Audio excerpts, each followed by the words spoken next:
Lecture 35। Page 1। मंत्री परिषद। मंत्रियों के समूह को मंत्री परिषद कहते हैं और मंत्री परिषद में 3 प्रकार के मंत्री होते हैं। 1. कैबिनेट मंत्री। 2. राज्य मंत्री स्वतंत्र प्रभार। 3. राज्य मंत्री। मंत्री परिषद की कुल संख्या लोकसभा की कुल संख्या के 15% से अधिक नहीं हो सकती। 91वां संविधान संशोधन 2003। कैबिनेट मंत्री। कैबिनेट मंत्री वे मंत्री होते हैं जिनके पास अपना विशेष स्वतंत्र विभाग होता है, जैसे रक्षा मंत्री, गृह मंत्री, विदेश मंत्री, शिक्षा मंत्री, रेल मंत्री इत्यादि। कैबिनेट मंत्रियों के समूह को मंत्रिमंडल कहते हैं। मंत्रिमंडल शब्द का प्रयोग संविधान के आर्टिकल 352(3) में किया गया है। पेज 2। राज्य मंत्री स्वतंत्र प्रभार। राज्य मंत्री स्वतंत्र प्रभार उन मंत्रियों को कहते हैं जिनके पास अपना स्वतंत्र विभाग होता है, लेकिन ये विभाग कैबिनेट मंत्रियों के विभाग की तुलना में छोटा होता है। ये कैबिनेट की बैठकों में बुलाए जाने पर भाग ले सकते हैं। राज्य मंत्री, इनके पास कोई अपना स्वतंत्र विभाग नहीं होता। ये कैबिनेट मंत्री के अधीन कार्य करते हैं।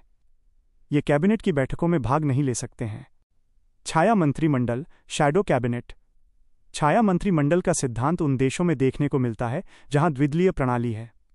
एक दल सरकार में रहता है, वहीं दूसरा दल विपक्ष में रहता है और विपक्ष में रहकर अपना मंत्रिमंडल चलाता है, जो कि एक वैकल्पिक व्यवस्था के तौर पर होता है, जिसे छाया मंत्रिमंडल कहते हैं। पेज 3। भारत में बहुदलीय प्रणाली पाया जाता है। Kitchen cabinet, private cabinet. ये कैबिनेट अमेरिका में देखने को मिलता है, जहां राष्ट्रपति अपने सगे संबंधियों को मिलाकर और अपने पसंद के लोगों से मंत्रिमंडल का निर्माण करता है। मंत्रियों के अधिकार, आर्टिकल 88। मंत्रियों को किसी भी सदन की बैठक में भाग लेने का अधिकार है, लेकिन वो मतदान केवल अपने सदन में कर सकता है। उप प्रधानमंत्री। उप प्रधानमंत्री पद का वर्णन संविधान में नहीं है।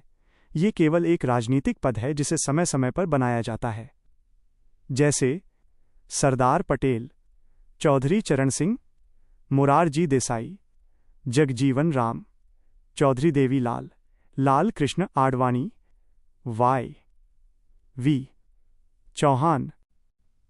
पेज 4। भारत सरकार के कार्य, आर्टिकल 77। भारत सरकार के सभी कार्य राष्ट्रपति के नाम से होते हैं। आर्टिकल 77(3). भारत सरकार के मंत्रियों के बीच विभिन्न प्रकार के विभागों का आवंटन के संबंध में नियम बनाने की शक्ति राष्ट्रपति में निहित है। आर्टिकल 78। प्रधानमंत्री का यह कर्तव्य है कि वो भारत सरकार के सभी कार्यों की सूचना राष्ट्रपति को दे। ऐसा कोई विषय जिसका निर्णय कोई मंत्री कर चुका है, लेकिन उसकी सूचना मंत्री परिषद को नहीं है, मांगे जाने पर इसकी सूचना मंत्री को राष्ट्रपति को देनी होगी। पेज 5। ऐसे पीएम जो पहले सीएम रहे। चौधरी चरण सिंह यूपी के सीएम, देवगौड़ा कर्नाटक के सीएम, मोरारजी देसाई महाराष्ट्र के सीएम, नरसिंह राव आंध्र प्रदेश के सीएम, वीपी सिंह यूपी के सीएम, नरेंद्र मोदी गुजरात के सीएम। सबसे बुजुर्ग प्रधानमंत्री मोरारजी देसाई, सबसे युवा प्रधानमंत्री राजीव गांधी, एकमात्र महिला पीएम इंदिरा गांधी, प्रथम महिला पीएम। नोट पीएम के बारे में कथन। समानों में प्रथम लॉर्ड मार्ले, कीस्टोन लॉर्ड मार्ले, तारों में चंदा आइवर जेनिंग्स, नौका का कप्तान राम से मुइर,